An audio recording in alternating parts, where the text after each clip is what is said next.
Olá, boa noite para vocês. Agora 6 horas e 51 minutos. O Ministério Público recebeu novas denúncias de possíveis fraudes em licitações na Prefeitura de Taubaté. Segundo o documento protocolado esta tarde, o prefeito Ortiz Júnior teria negociado antes da ação licitatória serviços como informática, consultoria, capina química e merenda escolar. As novas denúncias foram protocoladas no Fórum Civil de Taubaté pelos advogados que representam o empresário Djalma Santos. Eles afirmam que os documentos comprovam um relacionamento próximo entre o denunciante e o prefeito Ortiz Júnior. A denúncia se refere a 5 licitações supostamente fraudulentas de empresas que atualmente prestam serviços à prefeitura. São 2 licitações de informática, uma da prefeitura e uma da Câmara, uma licitação de consultoria, uma licitação de capina química e uma licitação de merenda escolar. Foram feitos registros em cartórios diferentes, cidades diferentes, para justamente não ter alegação por parte da defesa dele de que iria ser alguma coisa já direcionada. O que vai ser apresentado são registros feitos em cartórios públicos de quem iria vencer as licitações, muito antes delas acontecerem. Segundo os advogados, as denúncias foram apresentadas agora com o objetivo de reforçar a decisão da Justiça Eleitoral, que decretou a cassação de Ortiz Júnior em primeira instância. Nós procuramos o prefeito Ortiz Júnior para dar esclarecimentos sobre essas novas denúncias. Através de sua assessoria de imprensa, ele nos informou que só vai comentar o caso após notificação oficial. E o prefeito Ortiz Júnior disse que vai recorrer da decisão da juíza Sueli Zeraich, que pede a cassação do mandato dele. Outros envolvidos no processo também falaram à nossa reportagem.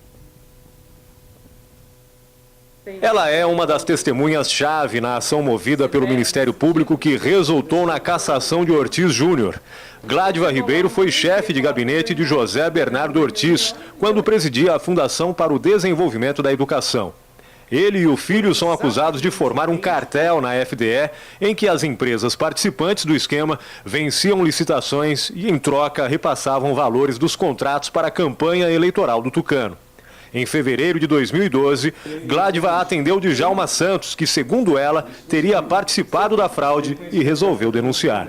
Eu recebi a pessoa do Djalma Santos no meu gabinete na FDE, junto com o presidente da FDE, o José Bernardo Ortiz, e sugeri, formalmente, para que ele tomasse as providências cabíveis, diante da gravidade da denúncia, o que não ocorreu. O que o Bernardo Ortiz falou para você? Me pediu para que eu engavetasse a denúncia e não desse importância a ela. O que a denúncia dizia exatamente? A denúncia falava sobre a formação de cartel, sobre a facilitação das do Júnior, juntamente com o Djalma, dentro da FDE, para que as empresas saíssem vitoriosas e pagassem uma porcentagem de 5% a 10%. Na coletiva em que rebateu as denúncias, o prefeito usou como defesa pareceres favoráveis do Tribunal de Contas e da Corregedoria do Estado, que não identificaram irregularidades. Falta competência, capacidade jurídica para fazer a análise do ponto de vista da formação de cartel da improbidade. Essa competência ela cabe ao judiciário, É o processo que corre pela 14ª Vara da Fazenda Pública de São Paulo que vai definir se houve realmente as irregularidades ou não no ponto de vista processual, no ponto de vista de improbidade administrativa e até mesmo do ponto de vista criminal. Quer dizer, então, que esses pareceres favoráveis ao Júnior, na realidade, não eliminam a possibilidade de cartel lá no FDE? De forma alguma, de forma alguma. Eles não têm competência, não têm ingerência para julgar esse aspecto. Ortiz Júnior também afirma que a Justiça Eleitoral não tem competência para julgar o suposto cartel na FDE. Mas, para este especialista em direito público, a decisão foi de acordo com a lei. No primeiro momento, foi um entendimento possível de que esse processo atual, que é uma ação de investigação eleitoral, já trazia elementos suficientes para formar o convencimento e, assim, proferir a sentença. Existe, sim, especificamente, o abuso do poder econômico em fins eleitorais, que pode gerar a inexigibilidade, como ocorreu. O prefeito vai recorrer da sentença. Os advogados já trabalham na defesa, que será apresentada na segunda-feira junto ao TRE em São Paulo. De acordo com a lei eleitoral, Ortiz Júnior tem o direito de permanecer no cargo até o julgamento desse recurso. Mas o TSE já determinou que todos os processos envolvendo a lei da ficha limpa devem ser concluídos até outubro deste ano. Para este cientista político, com o prefeito na berlinda, Taubaté vive uma crise de poder.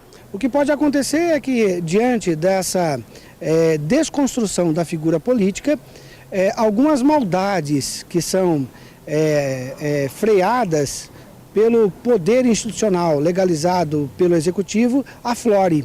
Então, esse é o momento, por exemplo, em que o número de criminalidade pode aumentar, o número de enfrentamento às leis colocadas pela sociedade pode aumentar também, e as pessoas podem recorrer facilmente à própria violência para resolver problemas do cotidiano. E nas ruas de Taubaté, a população mostra que se sente sem liderança, já que caso o prefeito Ortiz Júnior seja cassado, novas eleições serão convocadas na cidade. Nas ruas, o sentimento é de incerteza. Essa posição que está, como se diz, fica aquele jogo na justiça, como se ditado, né? Fica aquele caça ou não caça. Então é a mesma coisa, não tem prefeito. Fica o negócio no ar, como se a cidade fica deserta. O povo teria que ter visto antes, né? Agora, só Deus. Fica esquisito, né? Porque com o prefeito já está tudo ruim, já pensou sem prefeito, daí que fica ruim, né? O petista Isaac do Carmo, que ficou em segundo lugar nas eleições de outubro, espera que as denúncias contra o adversário político sejam acatadas nas demais instâncias. São denúncias sérias, né, onde o prefeito responde, denúncia realizada pelo Ministério Público, aonde inclusive o prefeito já tem desde o ano passado boa parte dos seus bens bloqueados, tanto ele quanto seu pai Bernardo Ortiz. Então nós lamentamos o momento político, mas esperamos realmente que a justiça seja feita. Isaac do Carmo disputou o segundo turno com o Tucano e recebeu 58.560 votos, o equivalente a 37,08% do eleitorado. Ele diz estar pronto para concorrer à administração municipal em caso de novas eleições na cidade. Se for uma decisão judicial de termos uma nova eleição em Taubaté, com certeza até pelo momento que nós passamos pela eleição, chegando em segundo lugar, indo para o segundo turno, nós estaríamos colocando nosso nome à disposição da cidade. Caso a decisão da juíza Sueli Zerai não seja revertida pela defesa, Ortiz terá que deixar o Palácio do Bom Conselho. Como o vice-prefeito Edson Aparecido de Oliveira também está envolvido no processo, a mulher dele, a presidente da Câmara, Maria das Graças, assumiria a prefeitura até a escolha de um novo chefe do Executivo. A gente lamenta muito essa decisão, a gente respeita, mas a gente lamenta, né? Considerando que é uma denúncia que aconteceu em campanha eleitoral, a gente acredita ser uma denúncia eleitoreira, né? E foi lá atrás. Então, devido até mesmo à própria sentença, né? Que foi considerado o maior ponto que foi considerado foi um cheque que um prestador de serviço recebeu 1 ano e 3 meses antes da eleição, e esse prestador de serviço realizou um trabalho, né, de publicidade na campanha do atual prefeito.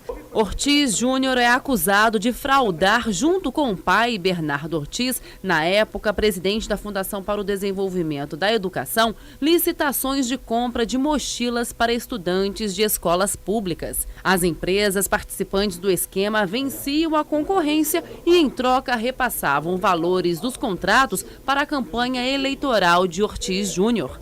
Somente na compra de mochilas, por exemplo, o então candidato Tucano teria arrecadado mais de R$1.700.000. A sentença não diz que houve percentual de empresas para a campanha eleitoral. A própria sentença diz isso. Mas além da sentença, tem outras 3 decisões que tratam dessa questão.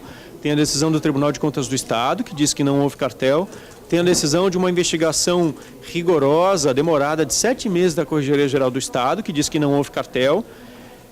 E houve ainda uma outra decisão, num processo também de contas, em que afasta, naquele momento, a possibilidade de caracterização de cartel. E no próximo bloco tem a previsão do tempo para amanhã em toda a região. Continue conosco. A gente volta em um instante só, agora às 7 horas.